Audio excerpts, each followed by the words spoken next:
तो घर पे कौन कौन है आपके? भैया भाभी थे, कोई आ गई ने। बेटे आपके? बेटा नहीं है। और बेटी? बेटी भी नहीं है। और आपके पति? पति नहीं है। पति नहीं। तो फिर आपके देवर जेठ कोई है? वो है, वो अलग अलग रहते, वो भी नहीं रखना चाहते। वो आपकी सेवा नहीं करते? नहीं। और आपको छोड़ने यहाँ कौन आया है?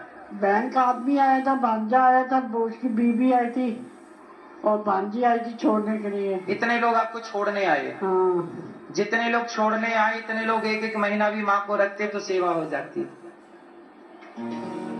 एक एक महीने की भी जिम्मेदारी लेते कि एक महीने हम रखेंगे माँ को, एक महीने आप रखना, एक महीने तो भी ना हो जाता।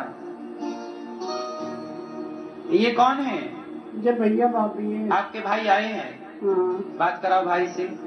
राधे राधे। क्या नाम है आपका? राजेश। है? राजेश माँ। राजेश। तो ये आपकी कौन लगती है? ये मेरी बहन है। तो आप अपनी बहन की सेवा क्यों नहीं करते? जी मेरे बच्चे छोटे हैं, मेरी वाइफ भी हैंडीक्राफ्ट है, पोलियो है उनको, और मेरा काम है नहीं। विधवा भाभी भी संग में रहती है मेरी। मेरा भाई कितने बच्चे हैं आपके? 4 बच्चे हैं, बेटियां 3 हैं, एक बेटा छोटा।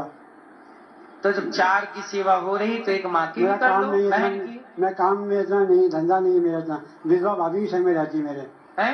विधवा भाभी भी संग में रहती है मेरे। भाभी भी? हाँ। आपकी साथ में रहती है? हाँ। क्यों? उनका पति है नहीं ना, उनका विधवा है वो। भैया नहीं है? हाँ। काम भी नहीं है मेरा इतना, कोई पूजा पाठ का सामान बेचता हूँ मंदिर का थोड़ा सा। तो आप नहीं रखेंगे इनको? मैं क्या, मेरा भी परिवार बहुत साथ बन गए, अकेला करने वाला हूँ। और मैं भी हैंडीक्राफ्ट हूँ, वाइफ भी हैंडीक्राफ्ट है, पोलियो है इनको। पोलियो है? हाँ उनको। पत्नी बात कराइए। राधे राधे गुरु जी। क्या नाम है आपका? मेरा नाम नीतू है। नीतू। ये आपकी कौन है? मेरी ननंद है। तो आप ननंद को क्यों छोड़ना चाहती हैं वृद्धाश्रम में? भाई मेरे हस्बैंड के ऊपर में सारा पूरा घर का भार है, उनके ऊपर वो सारा देने वाला नहीं है। तो जितने उनकी बहन के पास गए थे, उन्होंने हड्डी वगैरह तोड़ दी इनकी पैर की, तो हमारे पास छोड़ गए। तो इनको, इनकी हड्डी किसने तोड़ दी? इनकी मतलब बहन के, अपनी बहन के घर गए थे। अच्छा, इनकी बहन है? हाँ जी। तो उन्होंने नहीं रखा? नहीं, और धोखे से छोड़ के गए, उन्होंने बताया भी नहीं कि पैर की हड्डी टूटी हुई है। अच्छा। फिर हमने एक्सरे वगैरह करवाया, उनको सब पता चला कि इनकी हड्डी टूटी हुई है। फिर हमने सारा इलाज करवाया कर्जा लेके। सही। तो मैया आपकी बहन के यहाँ गई थी, कितने दिन रही, तो क्या हुआ वहाँ? 6-9 महीने रही थी, 35 साल। तो बहन ने क्या किया? मैं काम पे जाती थी, वो जाती थी, बहन का आदमी कहता था तू कब जाएगी कब जाएगी कब जाएगी, गाली देते थे, मारते कूटते थे। देखो ना, बहन रखने को तैयार ना भाई रखने को तैयार।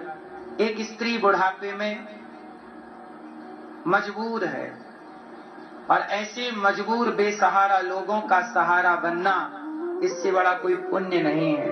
मैया आपकी बहन ने आपको नहीं रखा, भाई आपको छोड़ने आए, ना भाई ना बहन किसी ने नहीं रखा, लेकिन आपका बेटा बनकर ये दास अनिरुद्ध आपकी सेवा करेगा और हम सब आपकी सेवा करेंगे। ऐसी यहाँ अब बताइए, ये माँ बेसहारा है या नहीं?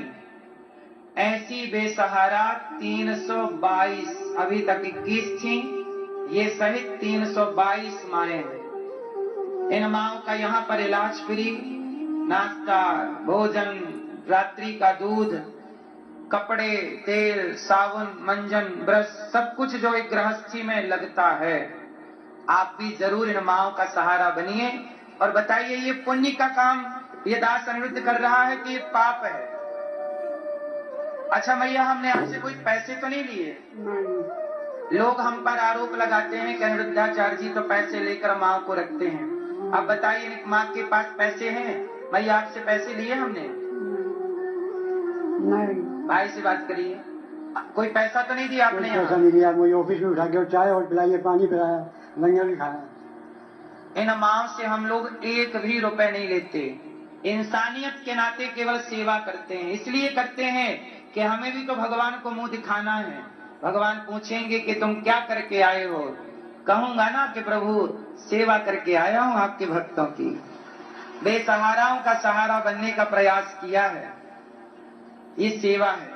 आपसे मेरी इतनी विनती है कि आप चाहें तो कल का नाश्ता आप माओ को बंटवाएं कि कल का नाश्ता माओ को आपकी ओर से होगा। आप माँ को कल का नाश्ता दे। माँ को 1 साल के लिए गोद ले सकते हैं कि एक माँ को मैं गोद लेकर इनके भोजन में साल भर जो भी सेवा होगी